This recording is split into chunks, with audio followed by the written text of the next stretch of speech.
Boa noite, Divina Misericórdia! Quem está feliz aí, levanta a mão e diga eu. Se você está feliz mesmo, dá uma salva de palmas a Jesus. Ele está aqui nesse lugar, amém?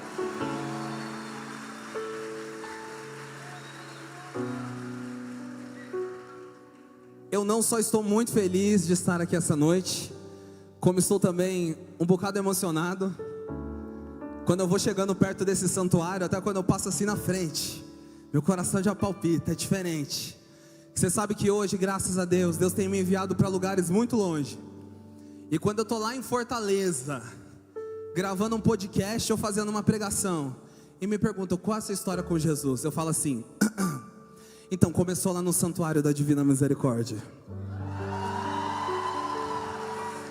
Aí quando eu vou lá para os Estados Unidos, e eu vou ministrar para aquele povo que precisa tanto de Deus, e eles me perguntam: e aí, como que começou esse negócio de compor e de cantar e de ministrar? E eu falo: lá em Curitiba, na Divina Misericórdia.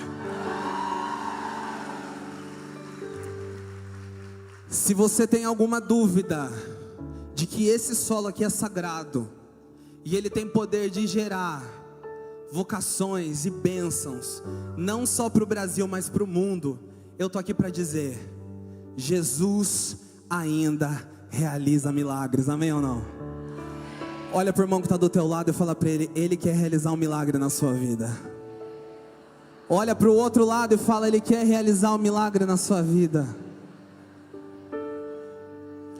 Para quem não me conhece, eu me chamo Flávio. Tem gente que me chama de Flavinho, tá tudo bem. Tem um pouco de tempo que eu não sou mais Flavinho. Era magrinho, eu tinha cabelo. Hoje eu tenho 29 anos, estou chegando nos 30.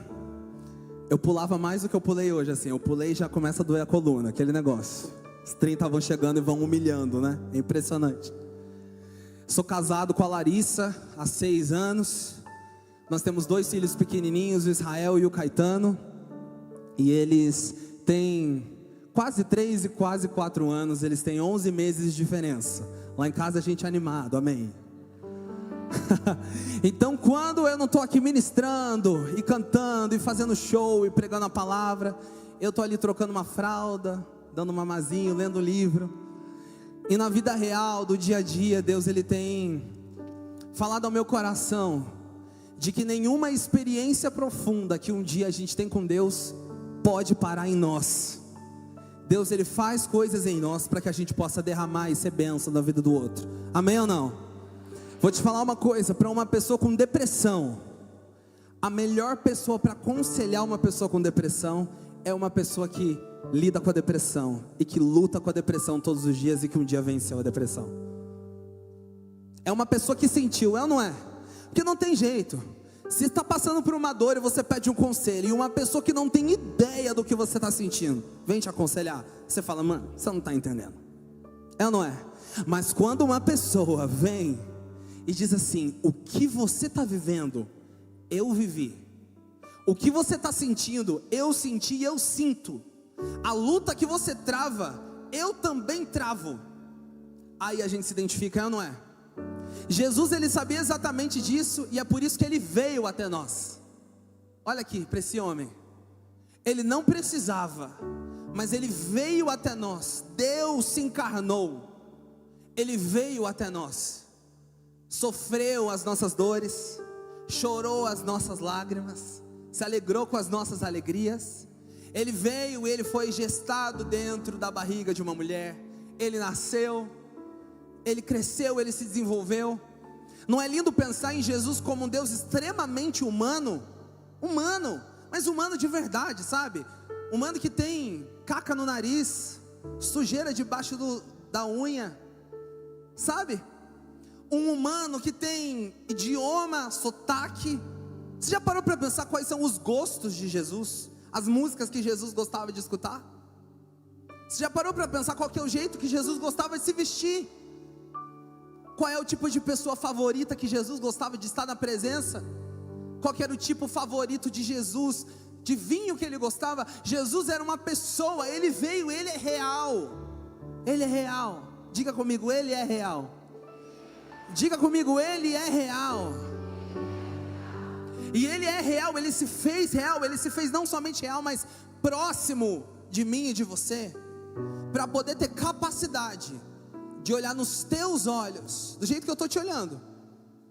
Eu queria agora poder assim olhar bem no meio do teu olho, como eu sinto que Jesus está fazendo comigo, com você essa noite. E Ele diz: não existe nada que você sinta, que você pense, que você viva, que me impressiona, porque eu te entendo. Eu te entendo. Talvez quando você chega em casa do trabalho e você tem vontade de conversar com o seu esposo e com a sua esposa, e você sente que ele não consegue te entender, Jesus diz: eu te entendo. Você não precisa nem falar nada. Eu gosto quando você fala, mas se você não me fala nada, eu te entendo. Como a Bíblia diz: quer deitado ou quer andando, conhece os meus passos. Antes que a palavra me venha à boca, você já sabe o que eu vou dizer. Jesus é assim. Ele te entende. Ele sabe da complexidade dos teus sentimentos. Até quando você chora demais e as pessoas ao seu redor dizem que você é exagerado, Jesus, Ele diz para você: eu sei que você não está exagerando, está doendo de verdade, não está? Ou quando, porque é engraçado que as pessoas costumam respeitar mais quem chora, mas tem gente que quando dói, grita. Eu sou essa pessoa, eu sou colérico, eu tenho um temperamento muito difícil, só Jesus na minha vida. E quando toca na minha ferida, em algo que dói, eu não choro, eu grito. Eu sou grosso, eu sou estúpido, eu afasto as pessoas que estão ao meu redor. Tem alguém que é assim? Eu te entendo, cara.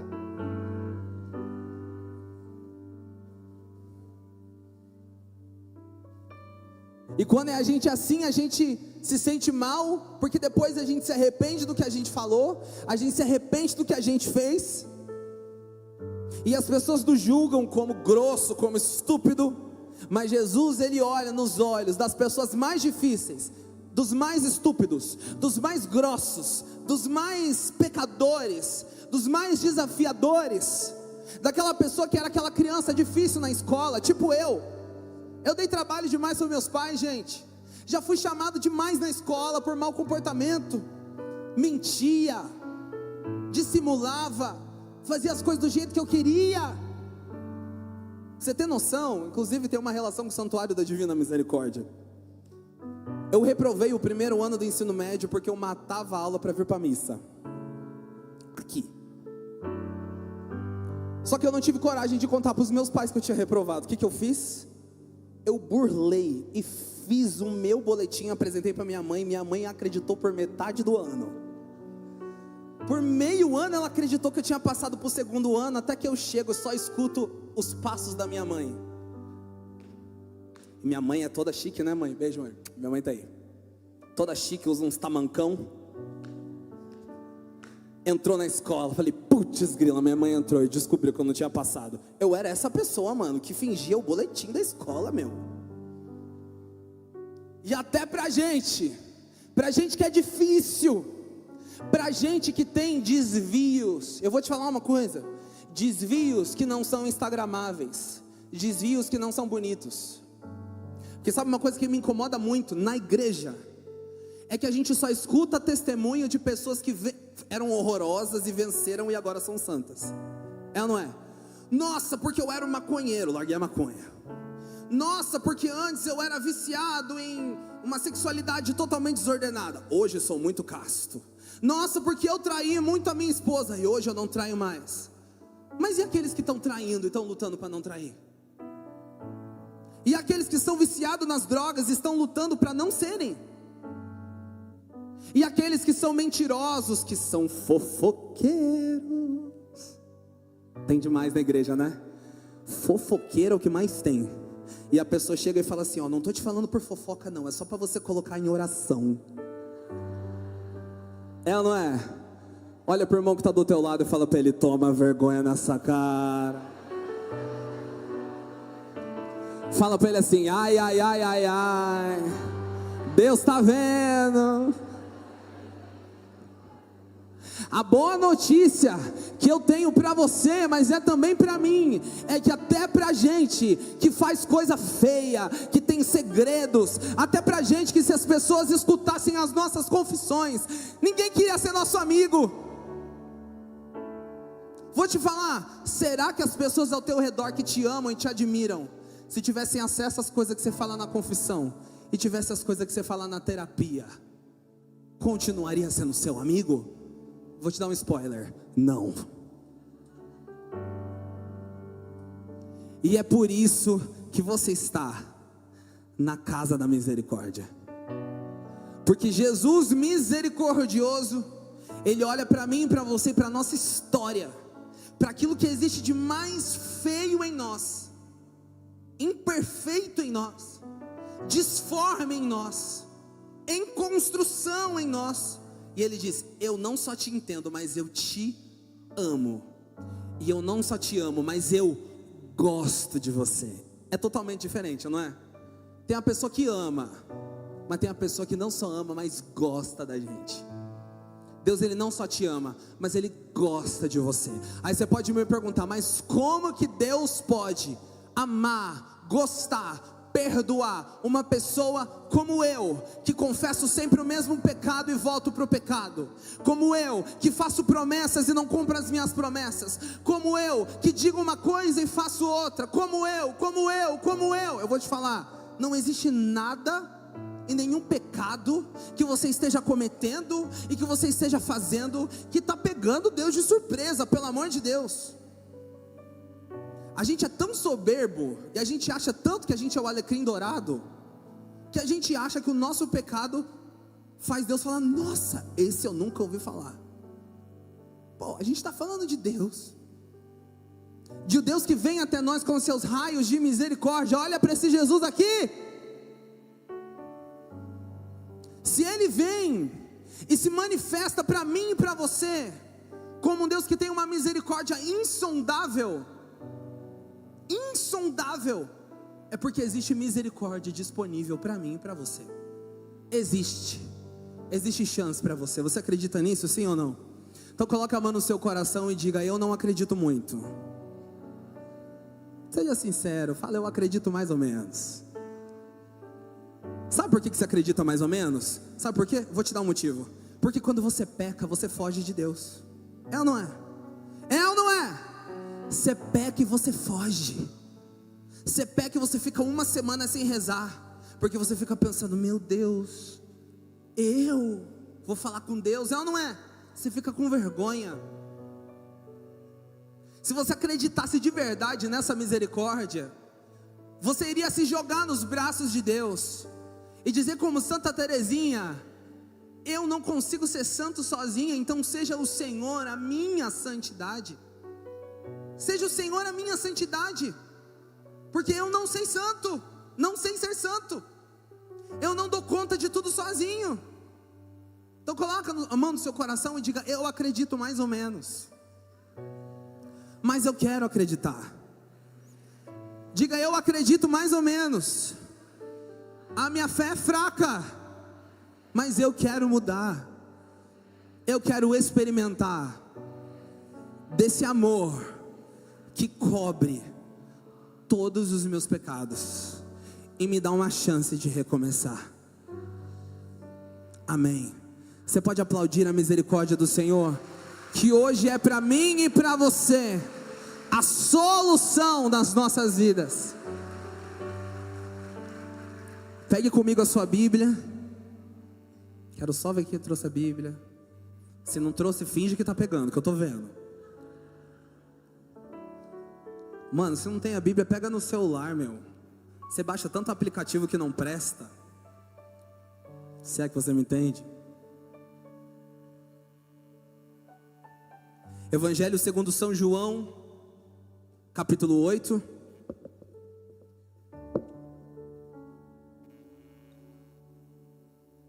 São João capítulo 8, versículo 1. Amém ou misericórdia?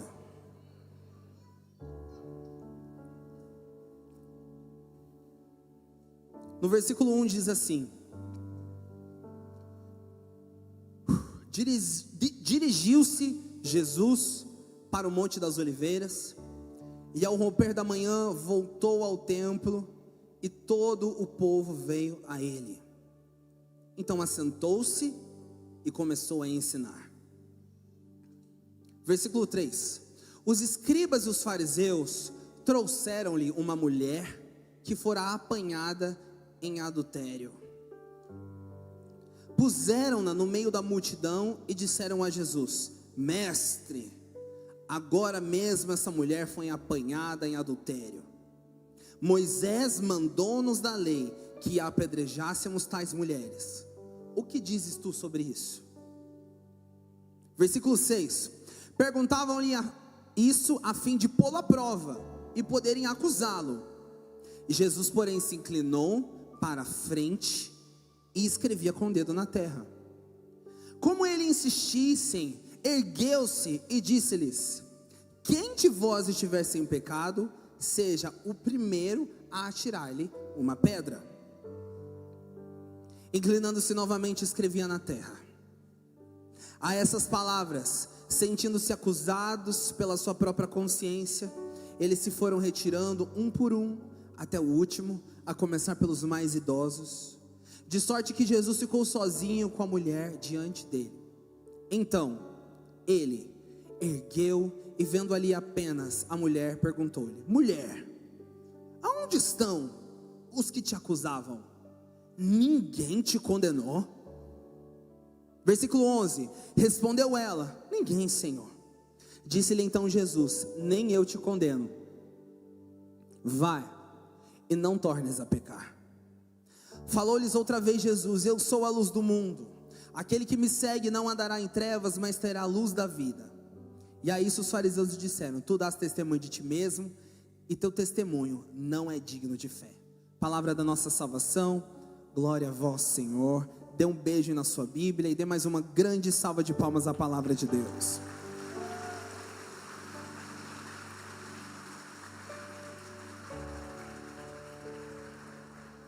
Eu tenho certeza que em algum momento você já leu essa passagem, já escutou essa passagem em algum momento, sim ou não? Sim ou não? Inclusive, se eu não me engano, ela foi a liturgia do Evangelho agora de domingo, não foi? O povo está indo na missa. É uma passagem extremamente conhecida, mas é engraçado o quanto a gente se esquece da coisa mais importante que existe nessa passagem. É Jesus se aproximando da pessoa mais pecadora. É Jesus dando uma chance para mais pecadora. E é interessante que a gente aprende tanta coisa, e a gente poderia se debruçar nessa palavra de tantas formas, mas eu queria dar ênfase para 3 coisas dessa passagem, pode ser? A primeira coisa que eu gosto muito é da postura de Jesus. Na hora que os caras vêm querer condenar a moça, o que Jesus faz? Ele se ajoelha no chão e começa a desenhar no chão. Gente, Jesus é demais, né? É como se ele estivesse dizendo assim, ó: não estou nem aí para esse papo, não estou nem um pouco interessado por esse assunto. Como se Jesus estivesse assim: nossa, vocês são soberbos demais, né? Que papo mais chato. Tanta coisa para a gente conversar. Você consegue imaginar você chegando numa pessoa para conversar e a pessoa se abaixa e começa a desenhar no chão na tua frente? Tipo, olha para mim, estou falando contigo. Não, Jesus simplesmente se abaixa e começa a desenhar no chão. Olha o quanto que Jesus, ele não se move de desespero ao saber do pecado daquela mulher. Mas os caras continuaram insistindo.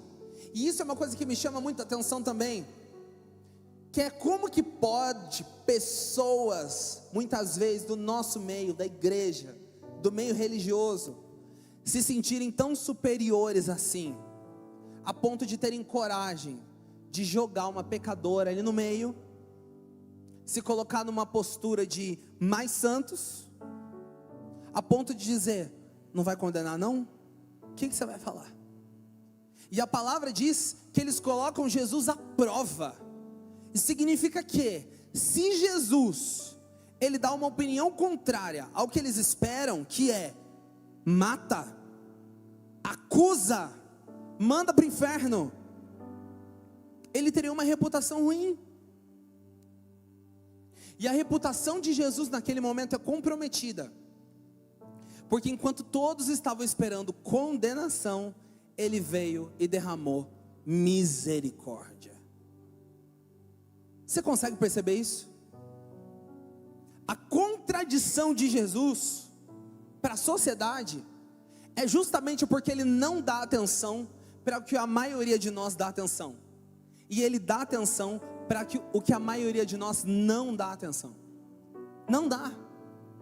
Meus irmãos, quantos de nós gastamos o nosso tempo, os nossos esforços, gastamos as nossas energias com coisas que Deus não está preocupado?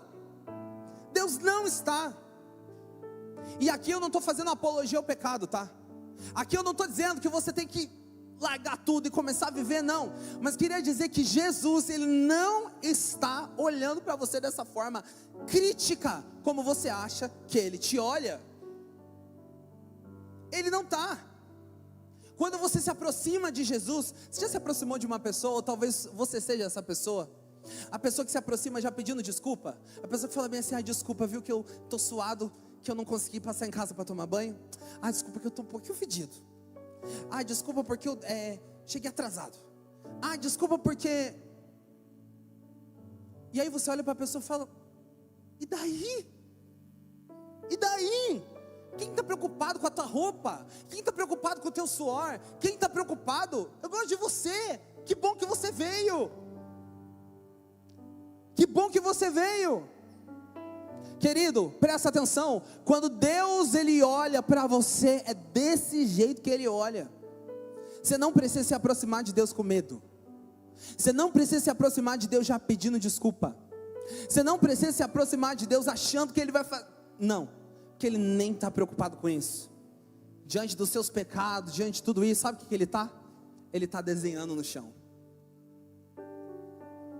Olha para o irmão que está do teu lado aí mais uma vez. Fala para ele: Deus está desenhando no chão. Ele não está preocupado com isso. Fala para ele. Olha bem nos olhos dele e fala: se Ele não se preocupa, para de se preocupar também.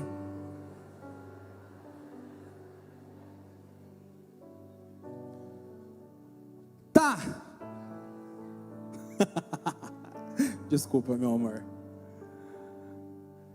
Então, se Jesus, Ele não está preocupado com o pecado, Jesus, Ele está preocupado com o quê? Ele está preocupado com a raiz do que te leva para o pecado. Diga comigo: ai, ai, ai, ai, ai. Diga: agora a pregação vai ficar boa. A preocupação de Jesus é com o que te faz pecar, não é com o teu pecado. E sabe o que te faz pecar? É o quanto você ainda não entendeu que você é amado. Essa é a grande preocupação de Jesus. Já que estamos aqui na Casa da Misericórdia, Diário de Santa Faustina, quem conhece sabe, qual que é a coisa que mais ofende a Jesus, Cesária? A desconfiança da misericórdia. Não é a prostituição, não é a homossexualidade, não é a mentira, não é a desconfiança da misericórdia. Sabe por quê? Porque uma pessoa que tem certeza que é amada e percebe que é amada por um Deus que não é qualquer Deus, presta atenção nisso, que isso pode mudar a tua vida com Deus. Vou falar de novo.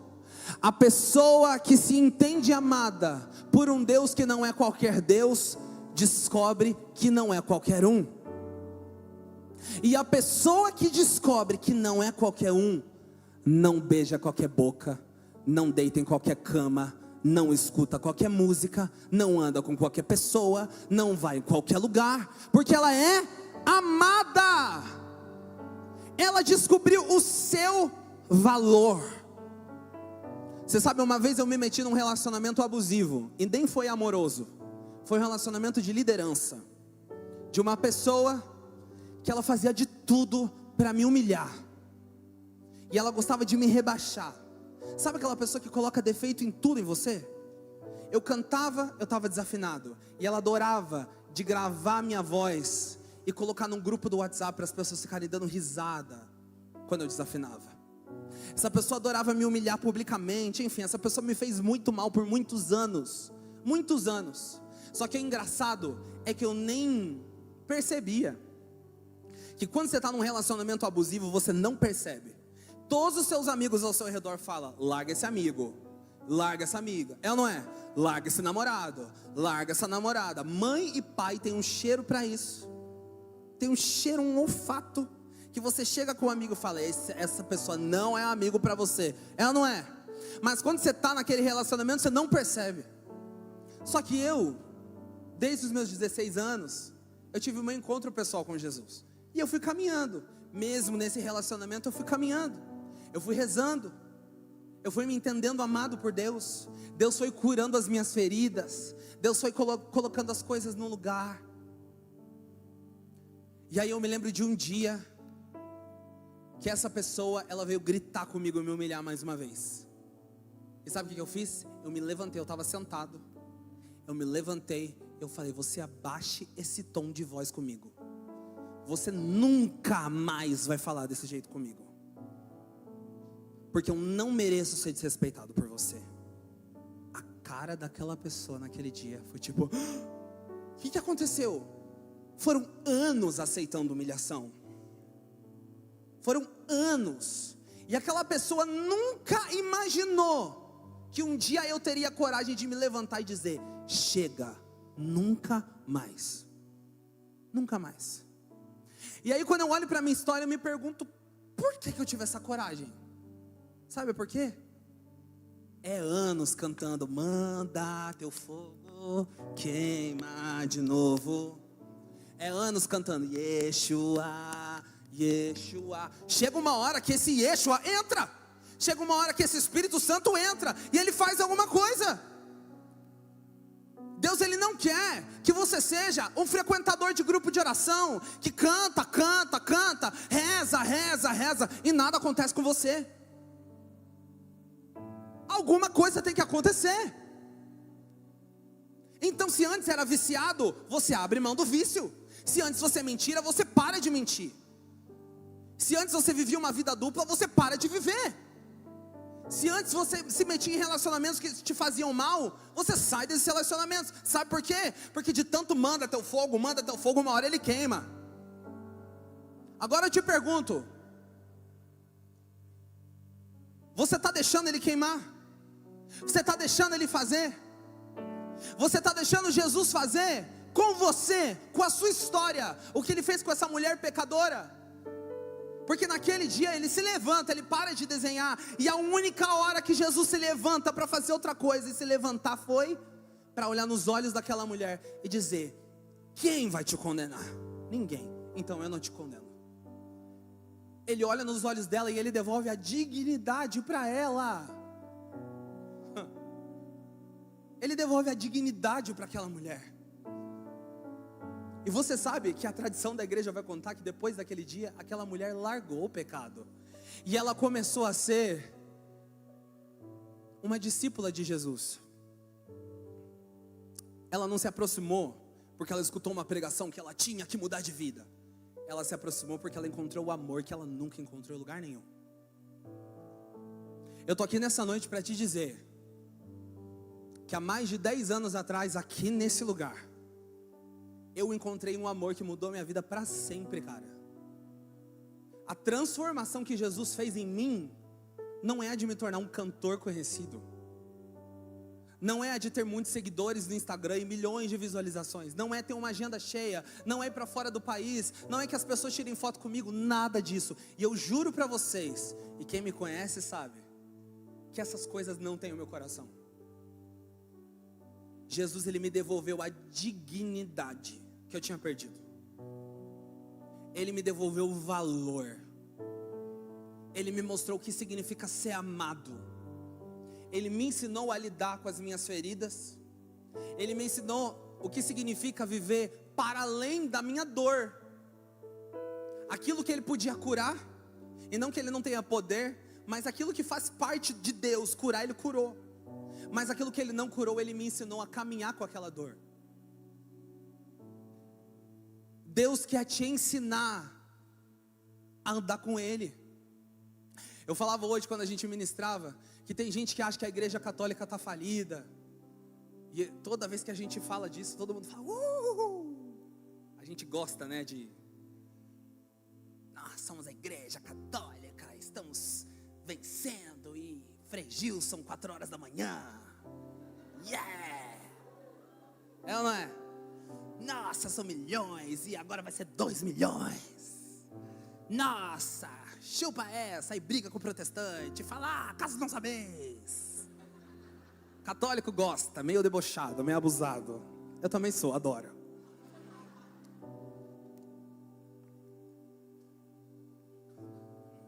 E é interessante, domingo agora eu fui à missa, lá em Santo André, onde eu moro. E eu tive dificuldade de estacionar o carro, mano, porque a igreja estava lotada no domingo à noite. Eu falei, cara, realmente, a igreja católica realmente está viva, sabe?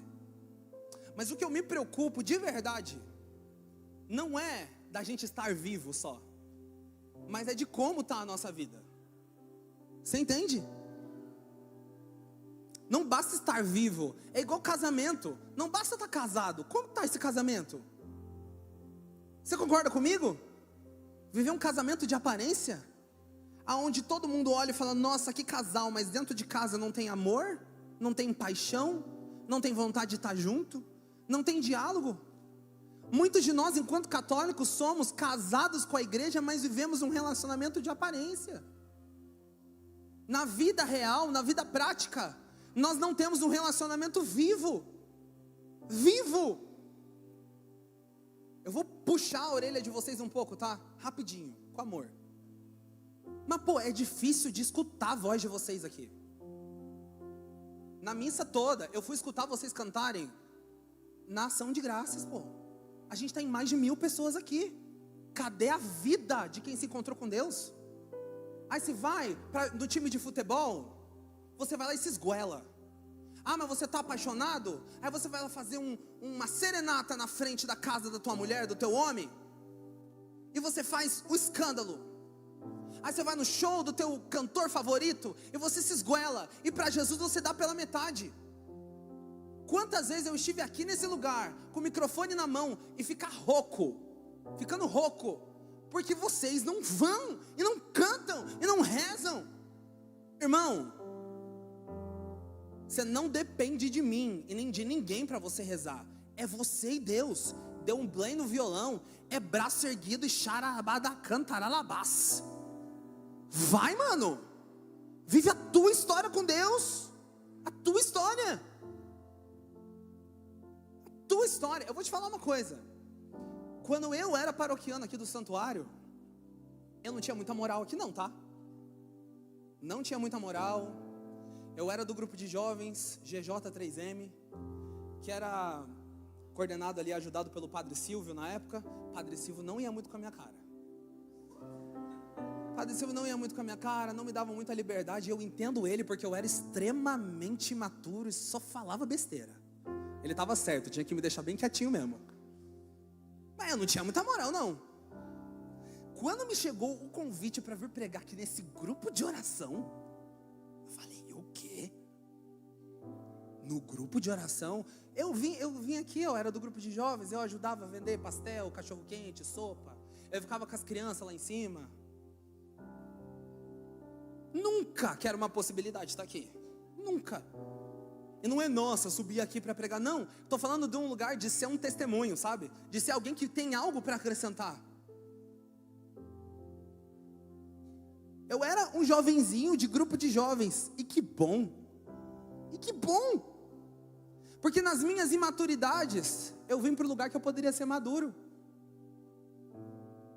Quando tudo que eu tinha para oferecer para Deus era ferida, muitas vezes aqui eu encontrei amor e acolhida. Só que não adianta. Porque eu sei de gente da minha época de grupo que nem católico mais é. Você entende? Jesus é para todo mundo. A igreja está aberta para todo mundo. A decisão do que você vai fazer com isso depende de você. Se você quer continuar sendo católico, apostólico romano, cheio do Espírito Santo, daqui a 10 anos, daqui a 20 anos, daqui a 30 anos, depende de você. Jesus já se deu na cruz. É sangue e água para mim, para você, para todos nós. O que você vai fazer com isso? O que você vai fazer com isso? Aí termina cerco de Jericó, você vai embora. Esse é o clássico. Cerco de Jericó, cheio de gente. Termina o cerco, vai embora. Por quê? Conseguiu a sua graça e foi embora? Que relacionamento abusivo. No caso, você está sendo um abusivo da história. Jesus quer te oferecer a possibilidade de você construir a sua história com Ele. E a sua história com Ele é a sua, não é a minha. É a sua. É a sua história de superação, é a sua história de cura, é a sua história de milagres, é a sua história de testemunhos. E sabe, não existe nada mais precioso do que você construir uma história com Deus. Porque podem te tirar tudo. Podem te tirar tudo.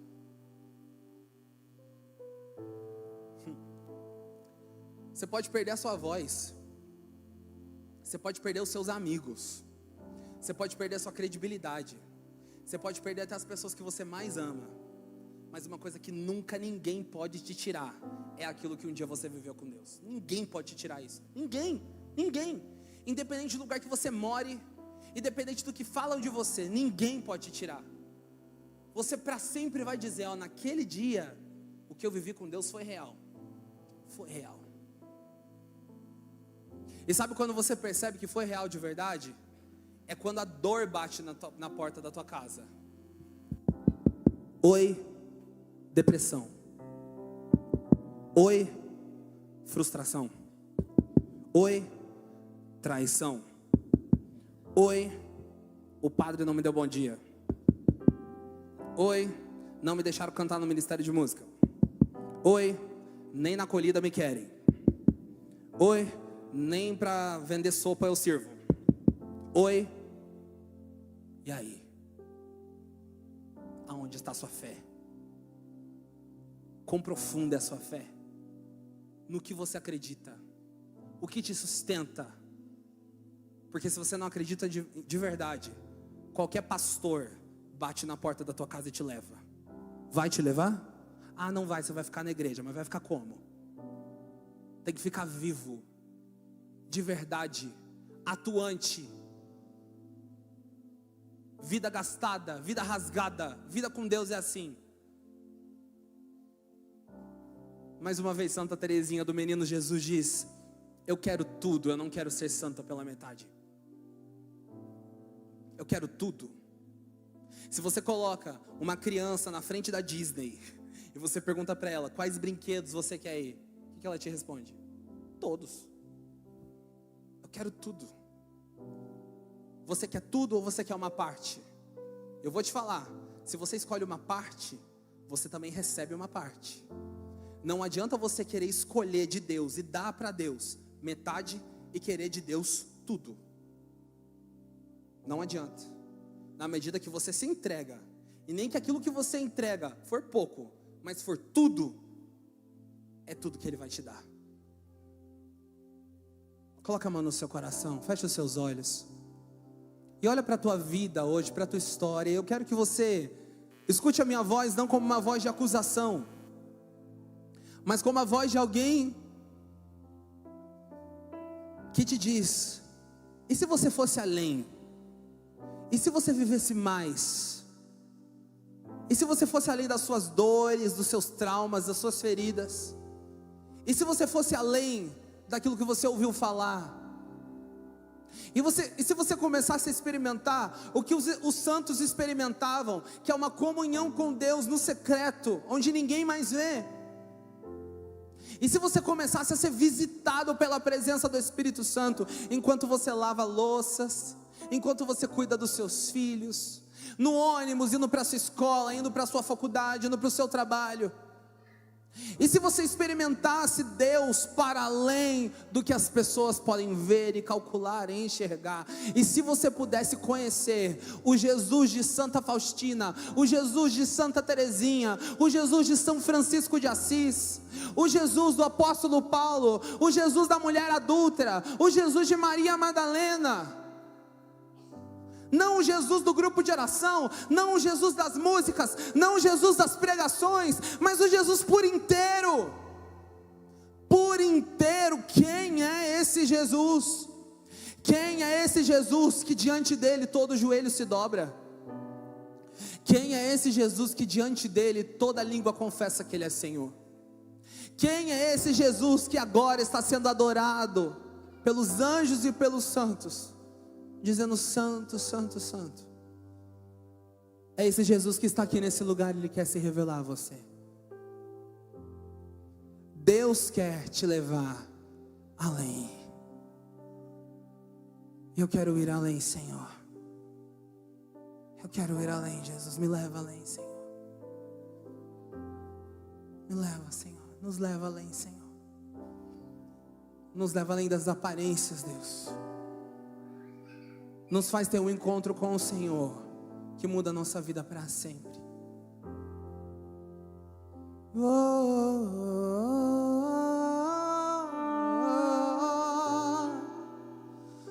Nos leva além, Deus. Nos leva além.